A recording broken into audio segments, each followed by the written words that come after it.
Welcome to Coronavirus What You Need to Know. This is our 10th live town hall program in the series. These programs are produced in association with the Sonoma County Department of Emergency Management with input from public health agencies around the Bay Area and many nonprofit organizations as well. Good evening, I'm Darren Lachelle, President and CEO of Northern California Public Media. And I'm Adia White, Assistant News Director at Northern California Public Media and your co-host for tonight's show. Coming up, we'll talk with Assembly members about the state's current financial position and capacity to support those in need. We'll also hear from a panel on equity about how the coronavirus is disproportionately impacting communities of color. Governor Newsom announced new rules to allow more businesses to reopen. We'll talk with County Health Officer Dr. Sundri Mace about what this means for Sonoma County. But first, Darren Lachelle has the details on how to submit your questions for tonight's town hall. Darren?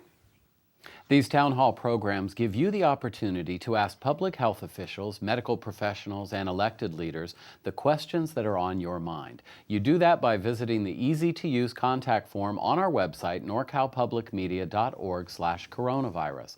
The contact form can be found on all the pages and news articles that deal with COVID-19 updates and information. Now, we've long followed the work of community organizer Ana Lugo, founder of Equity First Consulting. And late last week, Ana worked with news director Steve Mencher to put together a panel of Latinx leaders to talk about health and labor issues in the midst of our coronavirus crisis.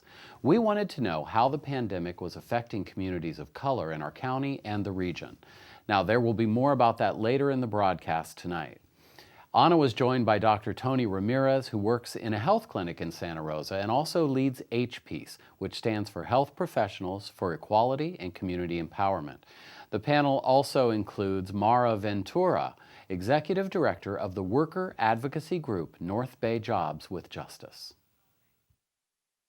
There's been so much agitation lately from all sectors of the economy.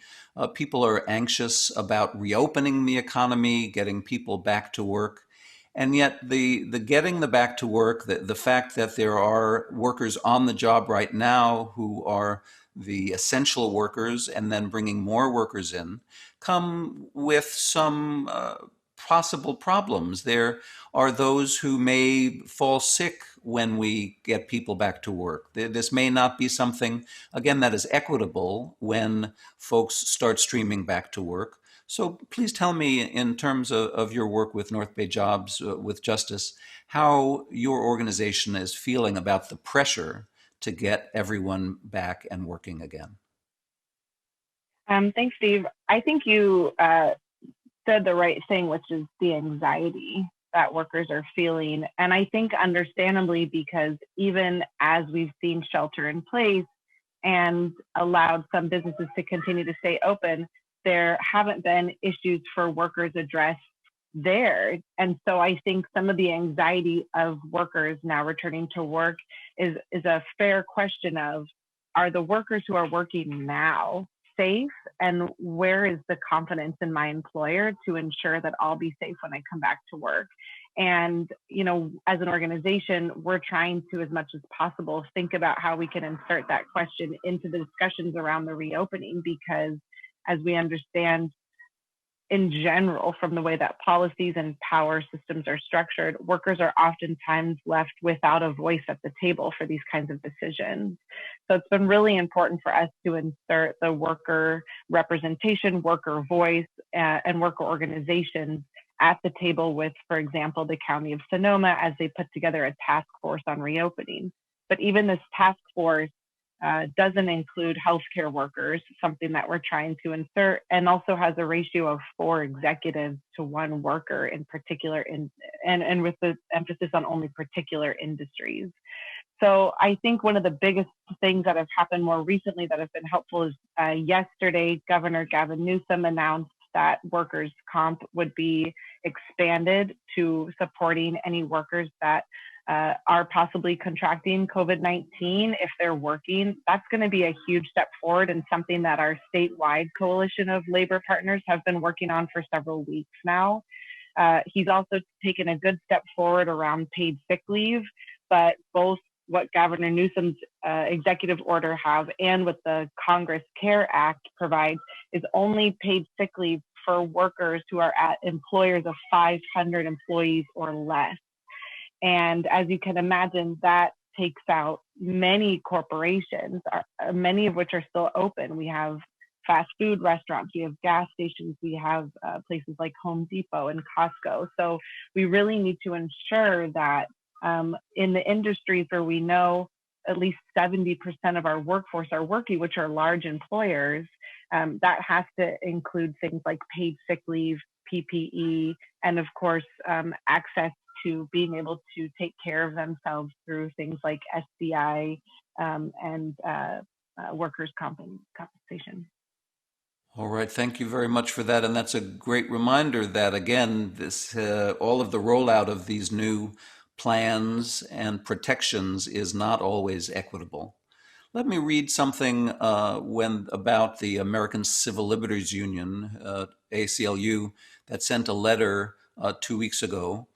And it asked health departments and state officials across the country to collect and release aggregate race, ethnicity, and other demographic data of COVID-19 testing, infections, and deaths.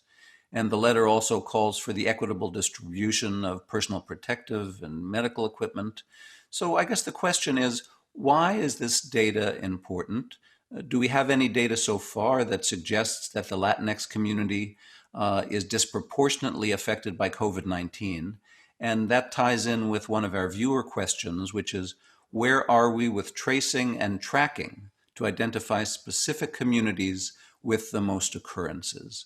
Dr. Ramirez, perhaps I'll ask you first what you've heard from other healthcare workers and what the experience has been so far in our community. Yeah, and so primarily, why is this important? It's incredibly important when we're dealing with a virus that we still know little about. There's a lot that we have discovered, but there's still a lot of unknowns. And so this data is incredibly important for us to identify what communities are being impacted most and why.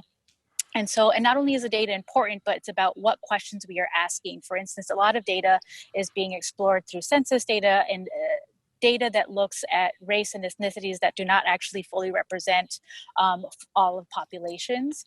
And so important to recognize this because it is the same reasons of why we continue to see disproportionate healthcare outcomes in communities like African American community, Latino community that we're talking about today, Asian communities, Native Americans, because historically we have not done a good job of collecting data and thus not having an impetus to react and assure that we are looking at all the factors that could have come from it. So really an important opportunity to do so right now.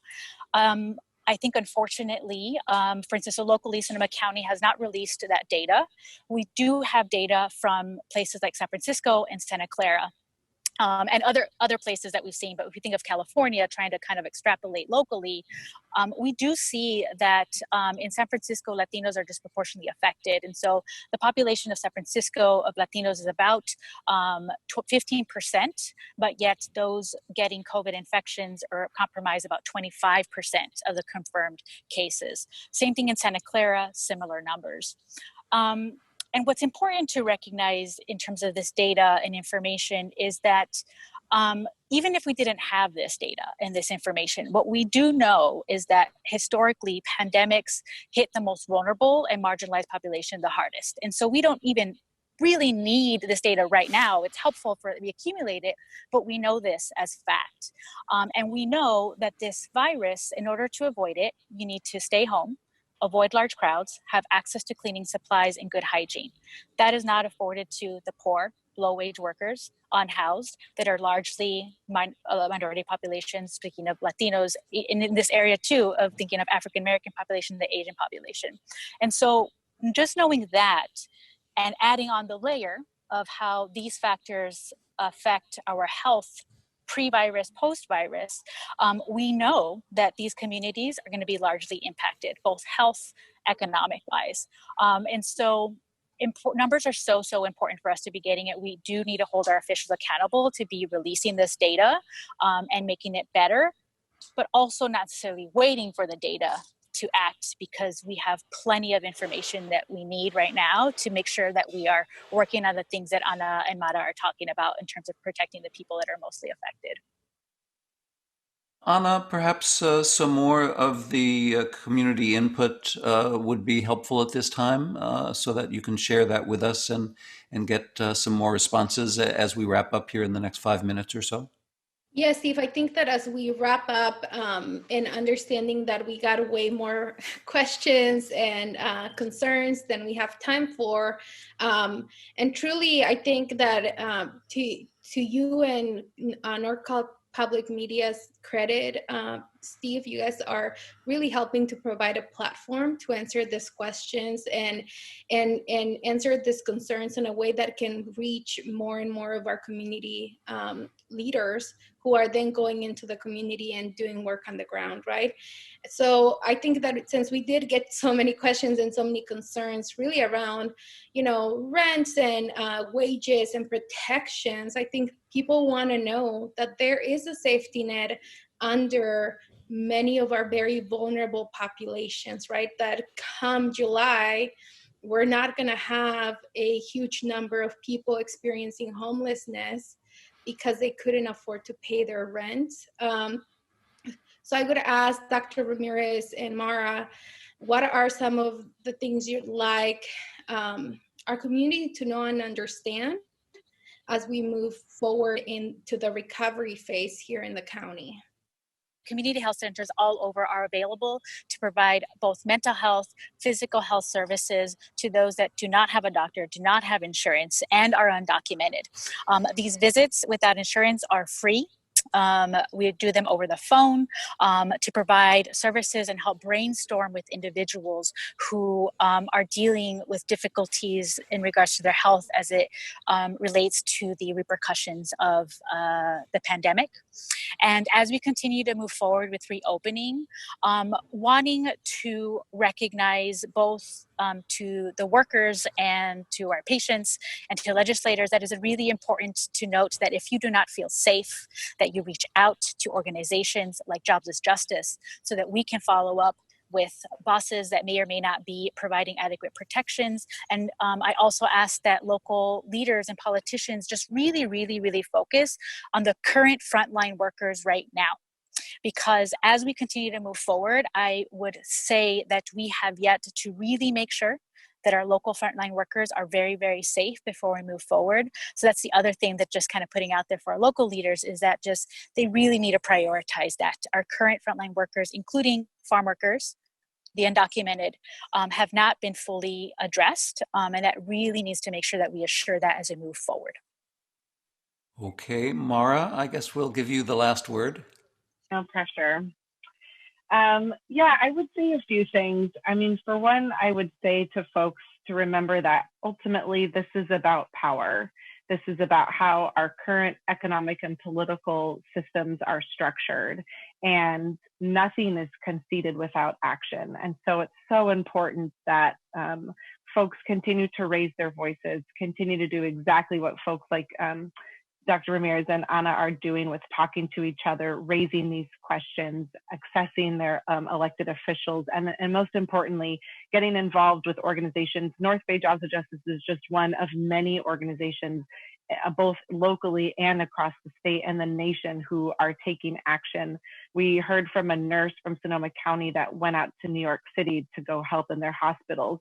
And of course, she had many insights and opinions about that process. But one of the most important that I took from what she told us as she came back with her reflections was how lucky she felt to have a union here in California as a nurse, because in the hospitals she went to where the situations were the most dire, they were workers working without a labor union and without a collective voice to have a seat at the table with higher up decisions being made. So just to say to folks that even in the most dire situation where our entire economy shuts down, some of you are continuing to work.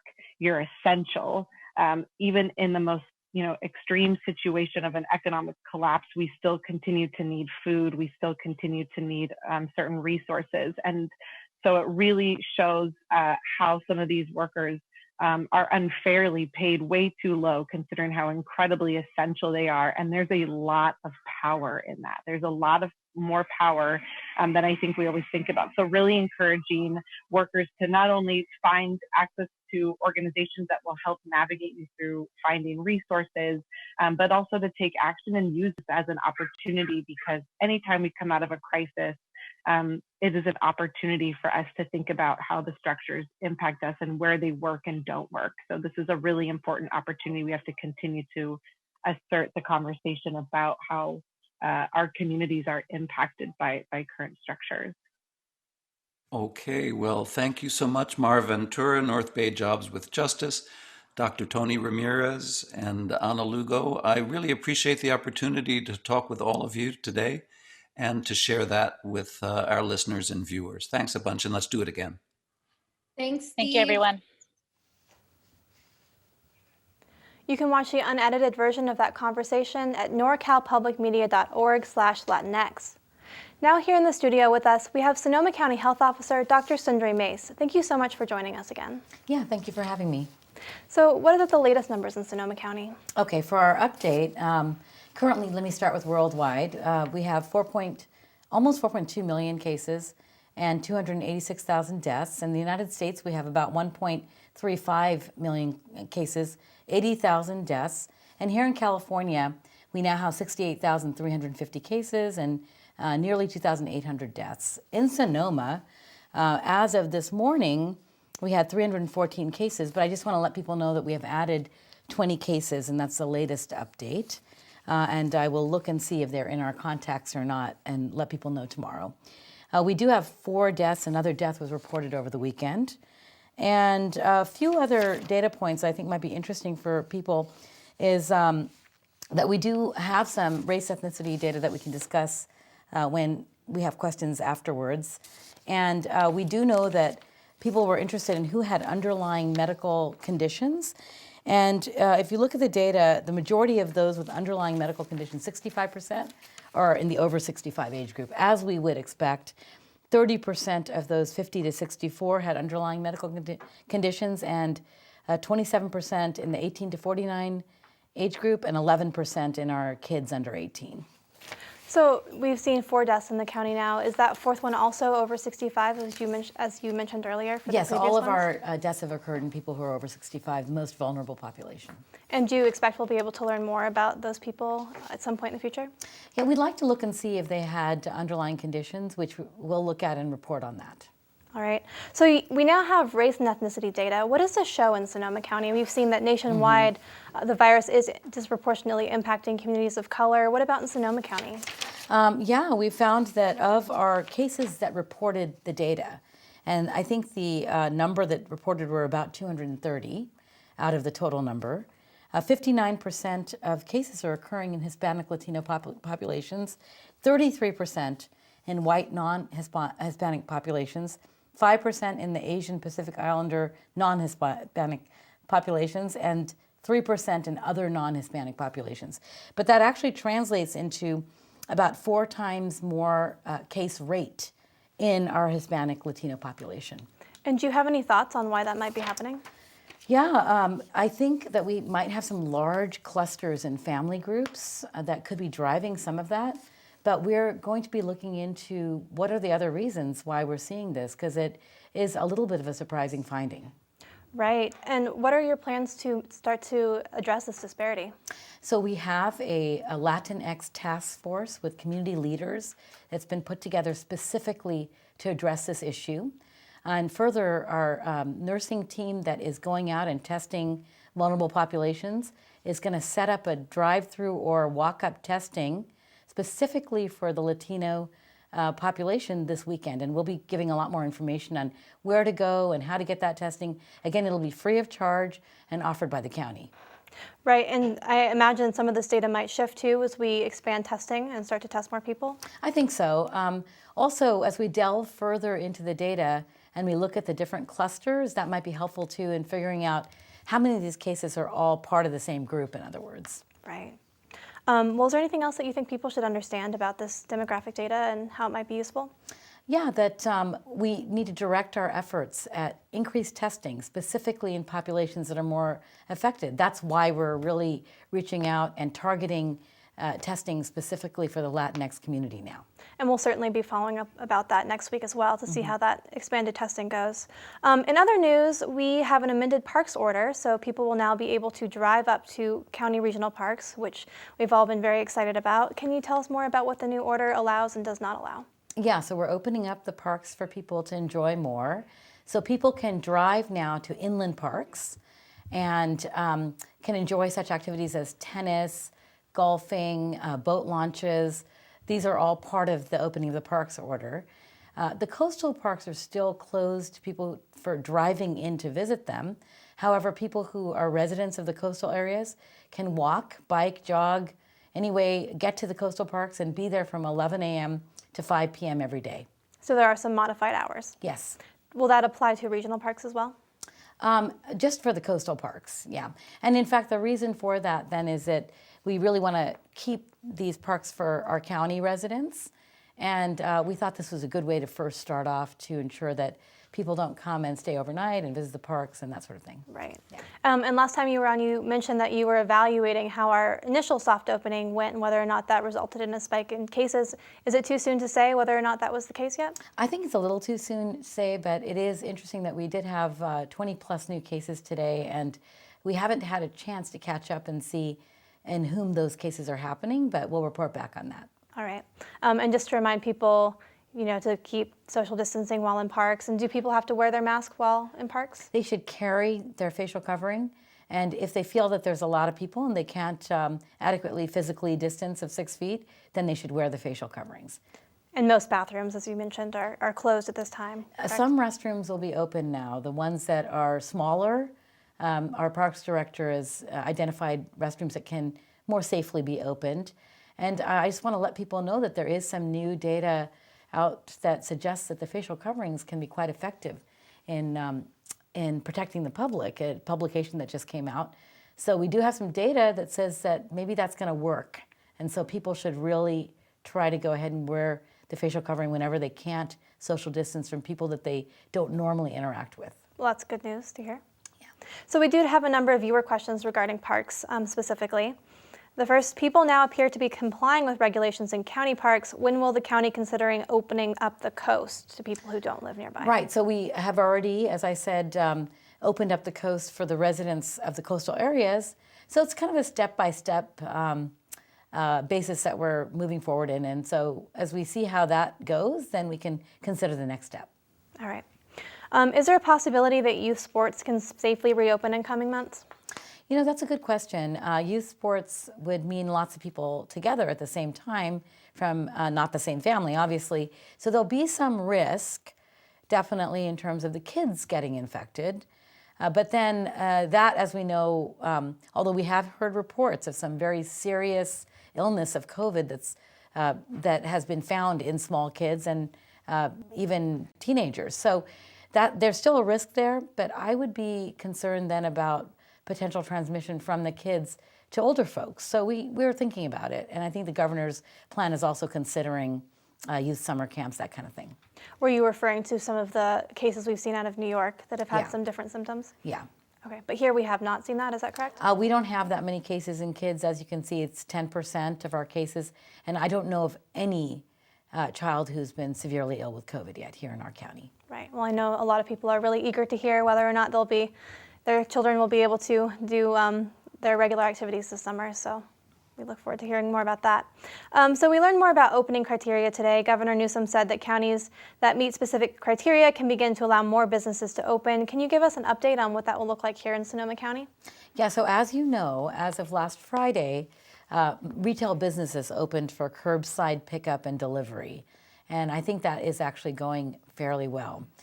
Today, Governor Newsom did announce that the state is recommending opening dog grooming, dog walking, outside museums, outdoor museums, and car washes. So that will be part of our next revision of our shelter in place, because as you know, we are aligning completely with the governor. Now, in order to move into phase 2, we have to meet certain criteria, and that's what the state has put out. That would include dine-in restaurants and other activities or businesses that are considered a little bit more high risk. So those criteria include not having more than one case per 10,000 population. That translates into 50 cases in the last 14 days. So not having more than one case per 10,000 in the last 14 days. We have had about 100, so we don't meet that criteria. The next criteria is not having any deaths in the past 14 days, and we've had 2 in the past 14 days. And the other criteria, we're actually doing better.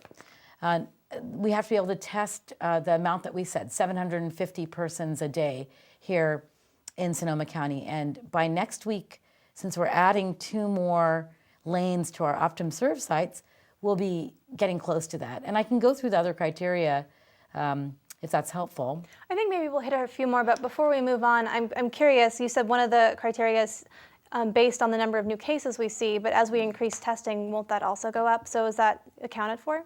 Yes, and in fact, I think that's exactly what the state wanted, because we haven't reached our peak of cases. And so the way that criteria is designed, as we test more, then if you have community transmission in your county, you're going to find more cases. And that's going to add to that statistic, that metric that is. Okay, and moving on, moving back a little bit more, you mentioned that dog groomers can now open, and we've been hearing a lot from people who have car washes and dog groomers. I'm sure they'll be really excited to hear this news. What do they need to know to plan for reopening their businesses? Yeah, so still we want to make sure that we're abiding by all of our recommendations to minimize transmission. So as we said, we have the physical distancing 6 feet apart whenever possible. If not possible, facial coverings to make sure there's lots of hygiene in terms of hand washing. I would suspect that if you are a dog groomer, that you would wash your hands before and after you groom a pet, and that you ensure that you're observing the physical distancing from the owner of the pet, that sort of thing. And then for car washes, they ought to be cleaning all of their machinery and services regularly to make sure that they minimize transmission. And then, of course, we have to have the ability to track people in those settings to see if we're finding more cases in those settings. And if people want to know if their business is under the new criteria, where can they find out whether or not they'll be included? Yeah, so pretty soon we'll be putting out all of our FAQs, and the new order as well in the next couple of days will be coming out. But they can go to the California CDPH website right now and the California State website to find the new criteria from the governor's office. All right. So you mentioned that there are some additional criteria we'll need to meet before opening more businesses. What are some of those additional criteria? Yeah, so we need to be able to have the hospital surge capacity for 35% increase in COVID cases. I think we're okay there. We also have our alternate care site still that's taking patients right now, both COVID positive and people who are under investigation or being housed there. We also would need to be able to have 15 contact tracers for every 100,000 population. We already are moving towards having 75 people involved with contact tracing, but we are actually trying to get 200 people in place trained for contact tracing in the next month or so. Then the ability to have the personal protective equipment, at least enough for all skilled nursing facilities for a 14-day supply and ongoing supply. So that's another important criteria that we are evaluating to see if we've met. And then we need to have best management practices as businesses reopen for the social distancing and all the other measures. And we've actually are getting those up on the website as well for different industry-specific guidelines. We had at least 3 people write us and tell us that they want to volunteer and be contact tracers. Are you accepting volunteers at this time? Absolutely. So if you forward their emails to me, I will pass them on to our team that's doing contact tracing, and they'll be contacted to help. So please, if people are interested, you can be trained. The state of California is offering a training, and we've already sent 20 people to it this past week. Are those all people that have contacted your office, or is there a way that people can sign up? Yeah, so we are first going towards our volunteers, physicians and nurses that are retired that have been already involved with the contact tracing.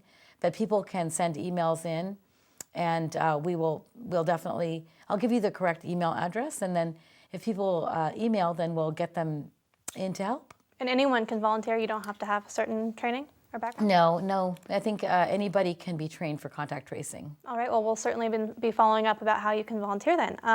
So the first viewer question we have is this is about Newsom's criteria.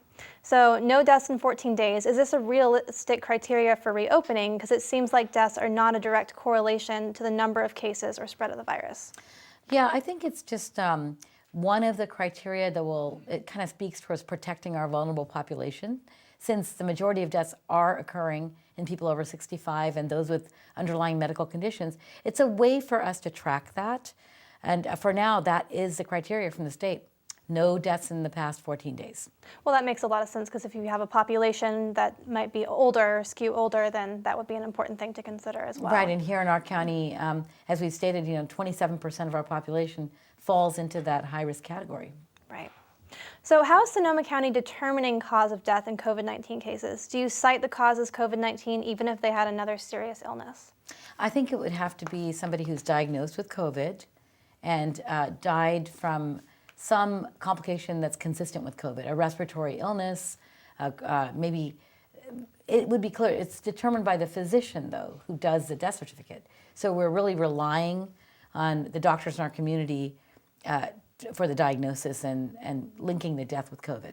Right. The next question is, we've seen reports elsewhere in the country that COVID deaths from earlier on were underestimated. Do you anticipate that this is true in Sonoma County as well? It could be. We know that Santa Clara found that they had a few deaths earlier, even in February. So we have gone back and we're considering testing some of the people that may have been at risk for COVID to see if they had it, just like Santa Clara County did. So we'll keep you updated on that. How soon might we be able to have an update? Yeah, I'm not sure, but I'll get back to you on that one. Okay, we'll check in. So what is the best safety practice for people who go back to work, who come home to a household with at-risk people who haven't been leaving the house? Yeah, so I think following all the measures that we talked about, first of all, people who are going to be going and working in businesses will be screened daily when they start their shift. We're putting in a plan whereby they do a symptom screen of their own. There's an app that we'll be using that we've created with IBM's help for people to screen themselves for symptoms, and then for employers to verify that they have screened temperature. And so that's happening daily anyways. But when people go home, they should make sure the hand washing and general hygiene measures, and ensure that if they feel ill at all, they need to go get tested right away. Right, and then doing your best within the home, of Exactly. course, to keep your distance. So let's move on to our questions about testing. So you mentioned that we're working with the state to reach our goal of about 800 tests a day, and that we're close to meeting that goal. Tell me about the County Public Health Department's plans to expand your testing. Right, so we are now testing 5 different groups. So we're still testing all healthcare workers who want to be tested, symptomatic or asymptomatic. First responders, again, asymptomatic or symptomatic. People over 65 that are symptomatic. People with underlying medical conditions of any age that are symptomatic. And then anybody who's working in our essential businesses. That would include, grocery clerks, people who are working in the court system, really all of the public works and county departments. Any workers now who are asymptomatic or symptomatic can come in for testing. Wow, and any plans to move beyond that at this point? At this time, I think we'll stick with the high priority, because OptumServe, 2 sites in Santa Rosa and in Petaluma, are going to be doubling their capacity as of May 18th, and they will be able to test 520 persons a day in these 2 sites. And they are taking anybody who wants to be tested. Even if you're asymptomatic in the community and simply want to test, you can get a test, and we have all that information on our website. All right, moving on to the next viewer question. How many of the confirmed cases found with increased testing were in people who were completely asymptomatic? Yeah, that's a very good question. We are looking at that, and we'll put up that information soon on our website at socoemergency.org, but that information is still being parsed out. Okay. So now we have some questions about general safety. This person writes, there's been a lot of focus on reopening businesses, but my 10-year-old wants to know when she can see her friends in small groups, even in a mask. Yeah, that's, we're not quite there yet, where we're expanding our interactions to people outside of the households, but it's a great question, and we'll keep you posted. And it also very much depends on how the governor's plan goes, since we still are under the executive order, and we're aligning with the executive order. So we'll check back in about that as well. Check back on that one. All right, so we're almost out of time here. Do you have anything else that you'd like to let people know? Just thank you, everybody, for complying with the orders and the shelter in place. We know it's been really effective, and as we loosen up shelter in place, let's continue to be safe and follow all the practices that we put out. All right, well, thank you so much again for joining us, Dr. Sundari Mace. We look forward to having you on next week as well. Great, thank you. And next up, we'll go back to Darren Lachelle, who would tell you how you can submit your questions to our newsroom. Darren? Please share your questions with us so that we can get answers for you during these live town hall programs. Visit our easy-to-use contact form on our website at norcalpublicmedia.org/coronavirus. Fill in your question, share your name and your email, and select the subject of your question, and then click Submit. This program is being translated in Spanish live right now on La Mejor Radio 104.1 FM. We thank La Mejor Radio for their partnership on these town hall programs and for the service they provide to our community. Now, Sonoma County began to promote a new web portal this week called SoCo Launch. This will help Sonoma County businesses understand what they need to do to reopen. Susan Gorin, chair of the County Board of Supervisors, answered some specific questions from business owners as she talked with News Director Steve Mincher yesterday about how and when businesses can get back to work. Susan Gorin, thanks so much for joining me today again. Good morning, Steve. Now, I had a question because we're getting so many of them from individual business owners, and it just depends on sort of the kind of business that they have. We have a question about someone who runs a car wash. We've had multiple questions about dog grooming. We have questions about people who'd like to get their Airbnb started up again, but they can't even feel like they can go a year out and get a weekend reservation from the Airbnb. So what are you telling as we get into these new phases? What are you telling the small business people about how and when the county's going to be reopening for business? I think the county is telling you, we understand the economic imperative of reopening your business. You're struggling financially, as are so many in the county. And there are members of the board, myself included, who are advocating for reopening some of your businesses because they seem to be lower risk and the need is so great. And I've probably talked or written with many of you who just wrote those questions. So there are reasons why we are not reopening those businesses. They have to be in line with the governor's orders. They have to really implement the best practices that we are developing for your business sectors. We will get there. And I'm advocating for reopening, but we need to be safe when we do that. Okay, and let me give you one specific example. Someone says, I have a small boutique fitness firm. People come one at a time into my firm, into my place, and we do exercises with them and so forth. Isn't that different from the big fitness places that are in those malls and the big box stores? Absolutely, it's different, but it still is person-to-person contact, often with a sweaty-skinned person, sometimes breathing very closely. So are you going to be wearing masks? Are you going to be cleaning the equipment and your benches? Are you going to be 6 feet away from your client, or is it hands-on? All of those should be considered when you think about opening for even one person. If you were to sit down with some of the demonstrators who have been showing up in Santa Rosa these last few weekends, and of course 6 feet away from them, with your masks on, both of you, and to have a discussion about what you'd like them to be thinking about. Can you share that with me? Can you share what that discussion would be from your point of view? Well, I don't necessarily need to sit face to face because the emails that the supervisors are receiving reflect some of the sentiments, and I absolutely understand why people are frustrated and mourning the lives that we all shared just a few short weeks ago. But part of it is political philosophy, and I get that. Part of it is we have fewer cases here than in other counties. We should just open up more broadly. Well, one of the reasons why we have fewer cases and lower community transmission is because we have been pretty rigorous in sheltering in place.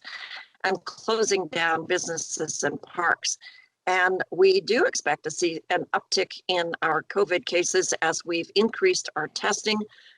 In a few weeks, our antibody test will be available, and then we can determine the spread of COVID throughout the community, probably a lot larger and wider than anybody anticipated. But I also have concern about looking at the age groupings. The seniors have stayed pretty much sheltered in place. We seem to be doing fine. The number of cases of children 0 to 17 is spiking, and that has me very concerned. Where are those young folks, our future, acquiring COVID? Is it through their parents or community transmission, playmates? And many people say, we just want the playgrounds to open up for our kids because they're going crazy. Boy, I get that. And as a grandmother of 2 toddlers, I understand the challenges that parents have in trying to keep their toddlers entertained and active with safe ways to do that. But we don't have the resources, and there are no groups yet willing to stand by a slide or a teeter-totter and wipe down the device every time after a child uses it. So be patient. We will get there. I'm enthusiastic that we will reopen soon, and we will be very creative in doing so. Thank you so much, Susan Gorin, for joining me today. Thank you. Be well, be safe, continue to shelter in place, and please wear your facial masks. In anticipation of Governor Gavin Newsom's announcement that California would be moving into phase 2 of recovery, last week small businesses around the Bay began preparing to reopen. Many counties in the North Bay aligned with Newsom's plan. In the South Bay, however, it was a different story. South Bay reporter Pamela Lorence has the details. With California heading towards phase 2 of recovery, which would allow for a gradual reopening of lower-risk workplaces like some retail stores, San Mateo Health Officer Scott Morrow early last week told businesses in his county to start thinking of ways to safely reopen. For John Kavranian, owner of Nuts for Candy, a small toy shop in Burlingame, this seemed like good news. Kavranian is president of the Broadway Burlingame Merchants Association. The 100 or so merchant members look to him for information about the various health orders that affect their businesses. But by week's end, it was announced that San Mateo County, along with 5 other counties, would not be allowing non-essential businesses to reopen, not even for curbside pickup. Kavranian said the conflicting state and county orders caused confusion. It's a big mess out there. Merchants are texting me, emailing me, calling me, saying, John, can we open? We hear one thing from the governor, then we hear other things from the social media and the news that several counties in Northern California are still extending the mandate, shelter-in-place mandate. So, and I've told them, if you're an essential business, you can open. If you're not an essential business, you have to wait until May 31st. They may even extend it, or they may even do it earlier than May 31st. Our last day was March 14th at the store, and we didn't want to take the risk.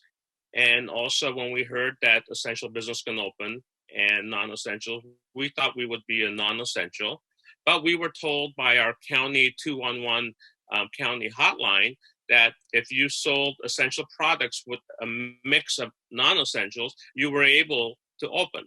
Kavranian reopened Nuts for Candy last week, adding more puzzles and educational products deemed essential. He closed again this week after a city council member told him he was misinformed, only adding to the confusion. Other retailers confused by the flurry of state and county announcements are finding ways to adapt their businesses. Christopher Diaz owns Potpourri, an artisan gift shop in Burlingame. You hear these things on the news about what's happening for the state, but of course the county kind of supersedes the state. So we all thought that we could start curbside service, but in fact, the county of San Mateo hasn't allowed that yet. So we aren't able to do that.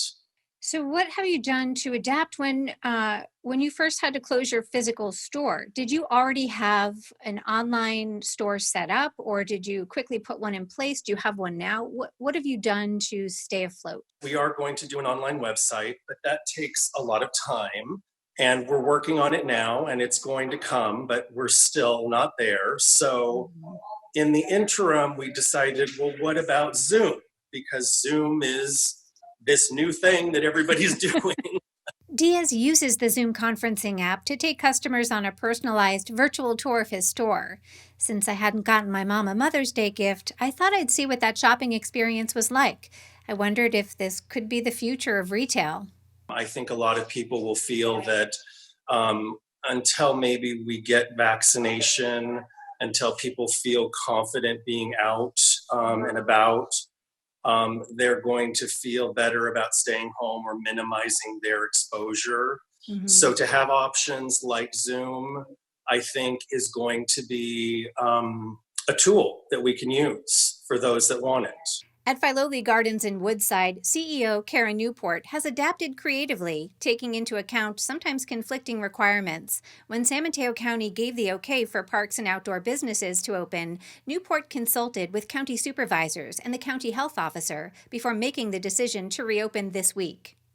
We could have actually opened a little bit earlier, but Mother's Day is our busiest weekend. And what we knew is that we would have to really restrict attendance. And so we would have to turn too many people away. So we decided to set our opening day for May 11th.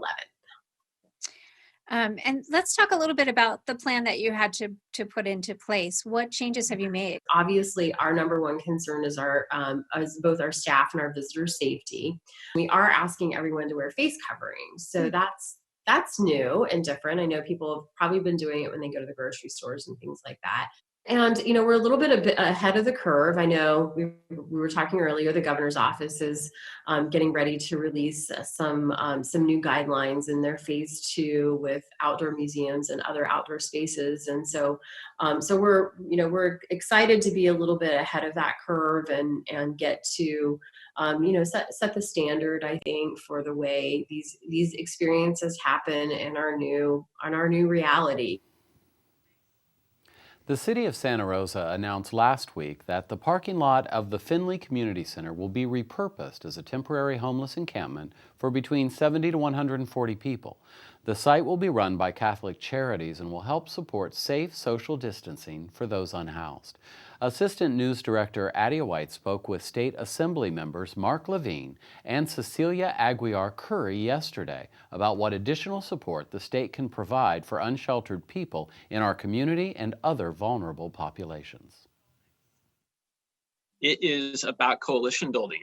And I think the legislative delegation from Sonoma County, the 5 of us, have been working tirelessly on many believe is an urban issue, homelessness, that it's something that happens in Skid Row in Los Angeles or in San Francisco's Tenderloin, some other areas. But we know that our neighbors can be homeless, and our neighbors need a roof over their head, need a way to get over a rough patch and find housing in the long term. We've seen this in particular throughout the North Bay, and Santa Rosa has been a flashpoint for that. Yeah. Our delegation has been able to help inform policy in a way that we've actually received grants to Sonoma County totaling over $1 million. And this is just, I'm so grateful for my colleagues because it's hard and painful to drive by the tents that have popped up on Highway 12, for example. It's a very, very challenging thing for us to do as individuals. I think that many of our community members become disheartened by this and almost disaffected and feel as though they're powerless to do anything to be helpful. We know that there are amazing nonprofits like St.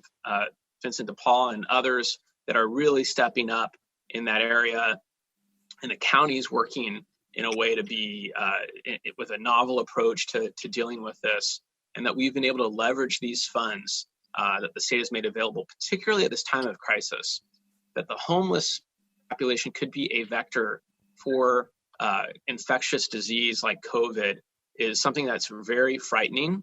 And, we of course want to protect the homeless population, but by doing so, we really protect everybody in the community. Right.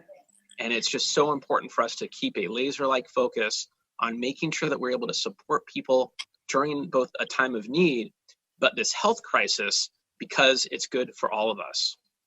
And how will the over $1 million in funding be used in Sonoma County? So the money is going to be determined by the county and the continuums of care that receive that money, but it's for housing. We really want to push people and support people as they get into housing so that they can do the distancing that they need to do during this time. But this was money that we needed all along.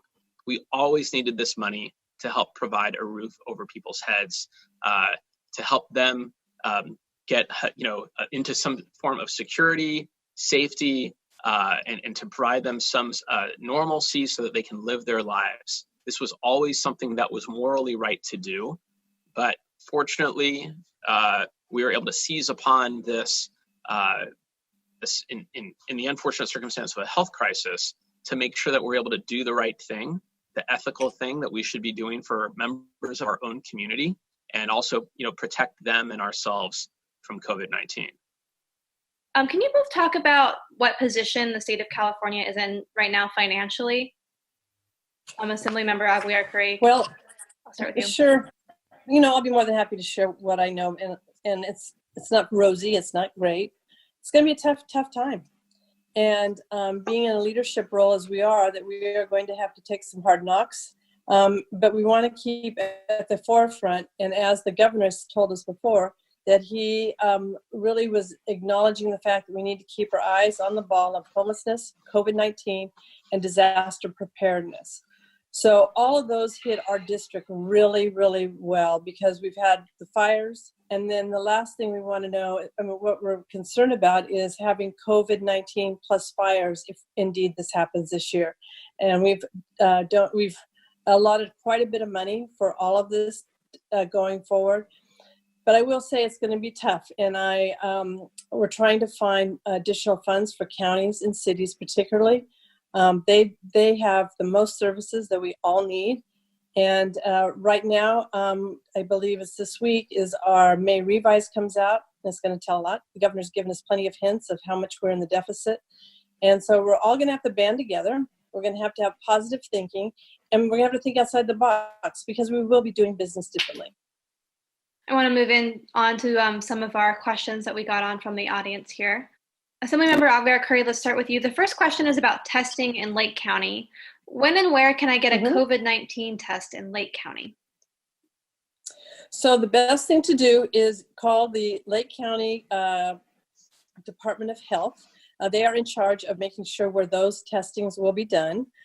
They should be posting those on their local website, and you should be able to see those there. So I highly recommend tapping into those, as well as the Office of Emergency Services. I believe Sheriff Martin is in charge of that area, and he's been more than happy to help people in the past. But the Department of Health, by far, is where anybody throughout the state should hone in on and to take the time to look at their website. So another viewer wrote, if rent owed is canceled or becomes non-collectible, will lawmakers make landlords whole on losses? Whether you're a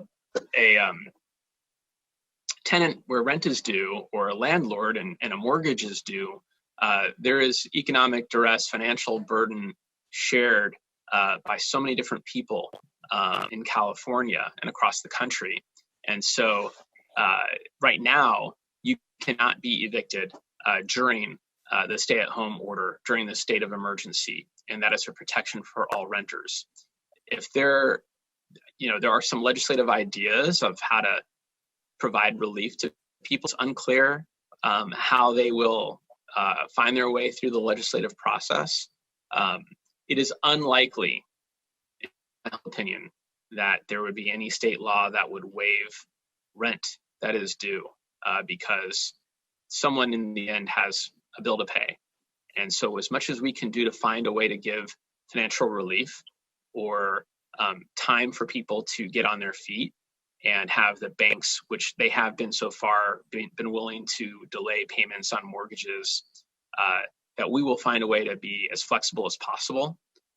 It's a fascinating question because everyone is struggling with that, with a high rate of unemployment that we're experiencing in California and across the country. So the last question is, When will Newsom's funding for undocumented workers be made available? And this was written in by someone who says they have 2 kids and need that funding to help take care of their children. It's come to our attention that the dollar amount is not going to cover enough of our undocumented friends. And so the governor suggested public-private partnerships, as doing some philanthropy and going to talk to some of our philanthropists throughout the state and the nation to help out.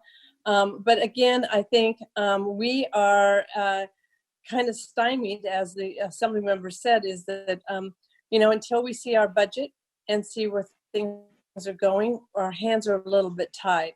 So, stay tuned. It's going to be a rough road for all of us. We want our undocumented families as well to be taken care of, because they are the fruit of our small businesses and our agricultural community, et cetera. And, again, it's going to really depend upon what comes out of this, the May revise in our budget. We want to thank the Assembly members and all of our guests tonight for sharing information and resources during this program. We especially want to thank you for joining us for Coronavirus What You Need to Know. Remember, these live town hall specials are broadcast each Tuesday evening starting at 7 p.m. and air on KRCB TV, KPJK TV, and radio simulcast on KRCB FM Radio 91 with Spanish language live translation on La Mejor Radio 104.1 FM. The programs are also live streamed on Facebook Live, YouTube, and at norcalpublicmedia.org. Remember to share your questions for our next program by using our contact form at norcalpublicmedia.org/coronavirus. The contact form is displayed on every page of the website dealing with the coronavirus outbreak in the Bay Area. On the page, you'll also find the frequently asked questions sections where the answer to many of your questions may already be shared. So please remember to visit us at norcalpublicmedia.org/coronavirus for all the news and information that you need. Now, when you're on the website, you also see a very special section under Education. So KRCB, KPJK, and all of California's public television stations have come together to create what we're calling at-home learning. So teachers, parents, homeschoolers, educators, preschoolers, they're all using this wonderful new resource called Learn at Home from California's public television stations. So check that out now, and thanks for joining us. I'm Darren Lachelle with Adia White for NorCal Public Media. Good night.